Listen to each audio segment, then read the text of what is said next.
Welcome to this week's Mystic Message. I hope this finds you well. We are in mid-February, entering into the transition, the changeover from the year of the snake, with all of the shedding and healing and releasing and ego deaths and reevaluating who we are. And now moving into the year of the horse, with momentum, with action, with movement. And so much is happening both internally and externally. So this is going to continue on the themes that we've been talking about between the energy forecast for February and the mystic messages. So first and foremost, we know the world is crazy right now.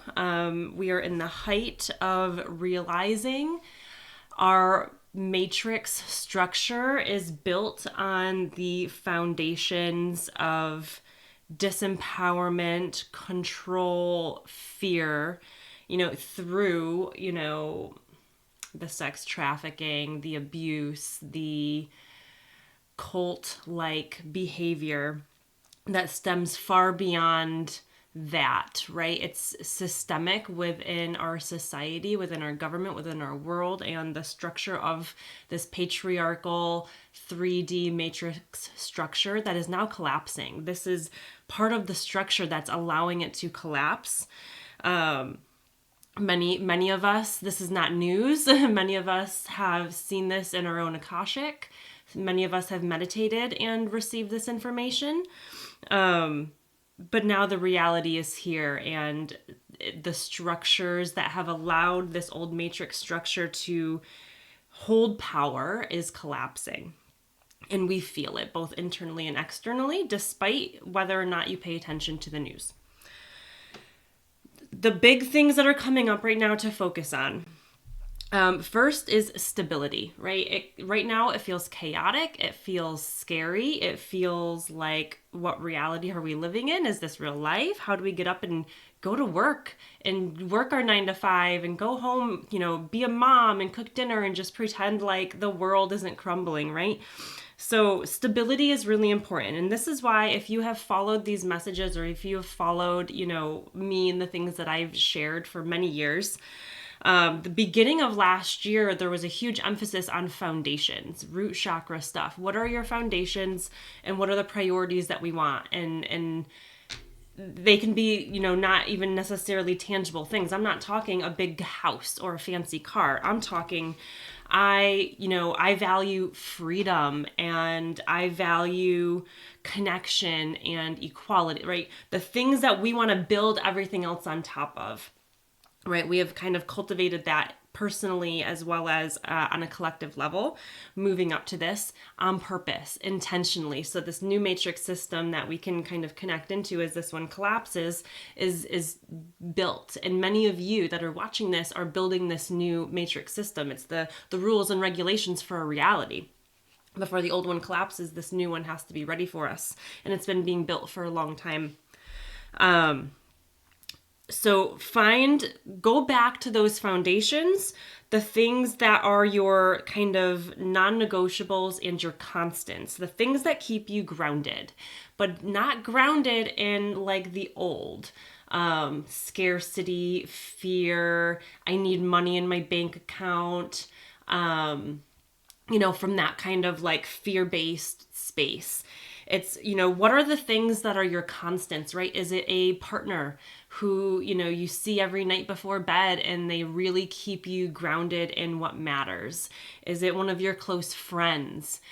Is it your mission work? Is it your career? Do you give back in a way that is such an integral part of you? And that is your constant, that keeps you grounded in your truth, right? What is going to keep you grounded in your truth?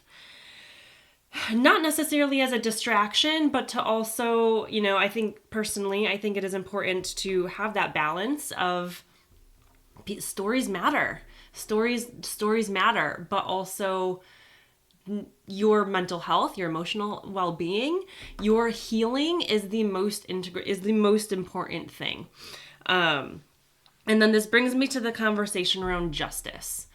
This it gives me chills. This word came up through the energy forecast for this month. And I think we're starting to see or have a glimpse into what that's really about. And the thing that came up around it was we need to open our minds to a new version of justice, to what justice could look like from this higher frequency, from this new matrix system. Justice in our current matrix system, in our current 3D reality, looks like, yes, let's put all of these criminals in prison. Let's prosecute, let's get justice for victims. I'm not saying that's bad, and I'm not saying that we shouldn't want that, because I absolutely want that. However, justice moving forward, we need to evolve the way we think about it. And when this message came through, I didn't quite understand it, but it's come through in the past few weeks since then. Justice in our new reality, the true justice that we need and want, comes from healing. So there are all of these victims of what's happening right now in the world relating to Epstein, right? There are also many, many victims and survivors of sexual abuse unrelated to that from this lifetime, right? Whether from childhood, teen years, adult years, what have you, right? The statistics are staggering. If you're watching this, there's a high likelihood that you have been sexually assaulted at some point in your life. If you have not in this lifetime, chances are you have in another lifetime. If you have incarnated here on Earth, there is a chance that you carry that karmic loop and that karmic pattern and that karmic baggage from another lifetime of that taking place. If not that, maybe you're brand new here. Maybe you've never incarnated here. Maybe you incarnated into an ancestral line that has that ancestral woundage. And so it's not directly connected to your soul, but it's part of your being. It's part of your biology and your makeup and your DNA. If all of those are not the case, simply incarnating into this reality with this matrix system that is built around this, which is all about disempowerment. It's the opposite of sovereignty, personal power, and freedom, right? All of the solar plexus theme that we've been talking about this whole month. So this is a part of all of our existences, all of our stories in one way or another. And the true justice, right? So if we think justice in kind of the image of the balance of the scales, right? We're here to balance the scales, but we're so programmed to think outside of ourselves and to think that justice is tied to the other. Who wronged me? Who did XYZ to me? That is where my justice comes, is it's connected to them. That is a lot of the polarity. That is a lot of the programmed think outside of ourselves. It's a lot of the disempowerment, because we're basing our experience and our growth on this other person or these systems doing what they're supposed to do to give us justice, right? This new form of justice comes from the healing within. And so let's think about that for a second, right? This type of trauma is intentional. I have an entire podcast episode, if you want to go into it, from a few years ago around, I think it's called How Sex Controls Us. It is one trauma that ripples into every inch of our being, through every chakra in our energy body. Ripple creates and generates so many emotions trapped within our emotional body that are really hard to process out and heal. It creates so many belief systems and programs within our mental body that also makes it really challenging to heal. And then, it creates these patterns from lifetime after lifetime in many of us. And it goes back so long. And so what happens when we have a karmic pattern is, and we don't heal from it, right? This is heavy shit. It is really hard to heal from that kind of stuff. So you come into your next incarnation, you're like, I got to heal from that thing that I didn't heal from last time. I opened the door to this to this experience and I didn't heal from it. And now it's karmic. Now it's a repeat. Instead of the spiral, we're stuck in this circle, this loop over and over and over and over again. We need to heal this from the root, from ourselves, from our soul, from our bodies. We need to heal ourselves so that we are not continuing to incarnate into this. We come in and we barely have a chance to even have a baseline normal, because we have this, whether from past lives, ancestral, matrix, childhood abuse, right? We that this is where the justice really comes from. It comes from balancing the scales with ourselves. This heaviness that is weighing us down, that is the wounds and the emotions and the programs, the beliefs, the stagnant energy stuck to our energy bodies and stuck in our auras, weighs us down, right? Back to that image, right? We need to balance the scale. We need to heal that and come back to neutral. We need to come back to weightlessness. We need to come back to blank slate so that we can create this new. Because as we stay in this heaviness and we stay in this lower frequency, we're just feeding this old matrix system. And so if you've done if you're watching this, you're one of two people, right? You've done a lot of this healing. You're not new to this, and you have been called to action.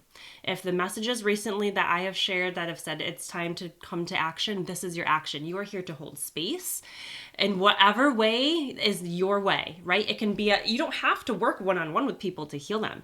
Your healing, A, it ripples. B, your ability to hold space at this time is massive. Again, you don't have to necessarily do anything, but you might feel the energy and the frequencies and all of it moving through your body. If you're exhausted, right, you're purging. And so if you're either on that side of it or it's sparking, it's triggering. So much is, if you are really sucked into this and you are feeling every bit of it in every inch of your body, you are purging out a lot of your own shit.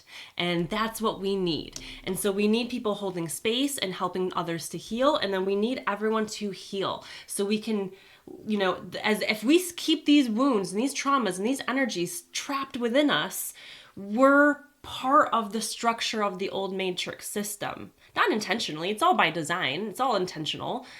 But as we heal that, we are no longer these, the poles that put up the tent, right? That keeps that frame and that structure. Without us holding up that tent, the tent collapses, and it's already collapsing.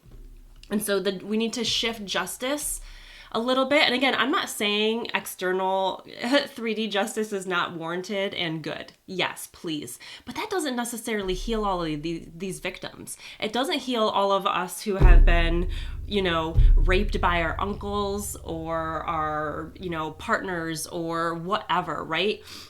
And I'm sorry if this is triggering, but I'm also not, because we have to be triggered to know that it's there. If you're triggered, something is there and it's time to purge it out. Stop holding it, purge it out. Find someone to hold space for you. I will hold space for you. I have so many resources that can help you and cradle you and hold that space for you while you let go of all of this. But it is no longer time to push it all down, or to, close our eyes and pretend it's not happening, head in the sand, right? That just keeps us feeding this. Or the opposite, right? The hyper focusing and obsessing over it, right? Also by design to keep us feeding that, right? There can be a balance. We can, share our stories, hear the stories of others, hold that space. But it's boundaries, right? Boundaries are huge. And if you've ever been on a journey of learning about boundaries, then you know that boundaries are not about other people. Boundaries are about you. Boundaries are about what you decide you want to have in your life. We tend to think boundaries are a wall that keeps others out. I don't want this person in my energy. I don't want this person in my life. No, boundaries are, this is what I want. And if you don't match that, then you don't get to come in. Think about justice the same way, right? Justice is about your healing, your journey, your sovereignty, your wholeness, right? It's not about everybody else. We got to stop making it about everything else, right? Because that is just giving our power away. And it's not that that's bad. I'm not saying that these monsters are not monsters, right? I'm saying we're evolving. And to evolve, we have to sometimes shift our perspective on things a little bit. And a big part of this evolution is around the heart space and sovereignty and taking our power back. And it's all, this is one of the top tier ways that our power gets taken from us and our sovereignty and freedom gets taken from us. And so we're bringing it all back. We're calling it all back. And it extends beyond even, just sexual abuse. It's freedom, it's slavery, it's someone having ownership over you, it's the control. It's all in those same themes. And that's why the theme around February has been solar plexus, has been that power center within us, because we're calling our power back, we're calling our sovereignty back. So I'll just leave you with a couple of messages that came through from some divine feminine beings who are having our backs right now. These if you work with goddesses, like, this is your time, like, they are awake, to say the least. We just want to dream big, right? We want to call our power back and freedom and sovereignty, and think about what find ourselves in that daydream, find ourselves in that future reality, thinking about it, cultivating it, of what freedom and sovereignty could look like when we're there, right? Because it's being created. And the more we put the focus there, the quicker that happens. Mother Mary, her message was, fight for yourself, fight for sovereignty, not against others, right? And this is kind of that same type of message where we're not, it's when I talk about rage versus passion, it's like the same thing, right? Rage is like, give the power away to those who we're raging against. Passion is still that same like energy and fire, but it's within, and it's very embodied, and it's you, and it's potent, and it is transformative, and it's not giving your power away, right? It's this idea that fighting can look different, right? Fighting can be healing and being so unwavering, and the knowingness of who you are, and your power and your purpose and your truth, that nothing can really fuck with you, right? So it's a different kind of view on what fighting can even look like. And then Freya, who showed up for me the other day, who many of you know, she says, love diminishes the power of darkness. And it is so true. And this, again, is where the theme of this year that came up in January was really centered around the heart space. Our energy bodies are shifting. Our heart space, our heart bodies, our heart chakras, unconditional love is the new foundation for our existence, for this new matrix structure, right? We think about foundations, we think root chakra, and we think about survival, which leads us to the ego, right? That is a bit of the old, right? And it's not like that, ideas and concepts are not relevant. It's, think about our foundations being unconditional love, connection, oneness, unity, equality, right? And then everything we build on top of that. And so if we think about like a pyramid, right? And the base of it is the structure and the foundations, and then the next layer up, that is our sovereignty. That is our relationship with ourselves. That is me, myself, and I. That is my uniqueness, my unique flavor of the fractal of source, of God, the universe, right? And so it is all intentional. We are building from the bottom up over here, and it's important. And so do your best to give your body what it needs, give yourself what you need, let yourself purge, give yourself grace, focus on your healing, focus on building what's over here, not by turning a blind eye, but by shifting a perspective, right, of a different angle to look at it all. So I hope that this helps. I am also offering $15 little 5-minute mini readings. Leave me a comment, find me over on Facebook or something like that. If you want to dive into that, they're $15 little mini readings that are gonna go into the energy of our new year, the year of the horse, what that looks like for you individually. And then next week on Wednesday, I'm doing my monthly group healing event, and it is gonna be all around sovereignty and freedom in this entire theme, and it's gonna be powerful. So maybe I'll see you there.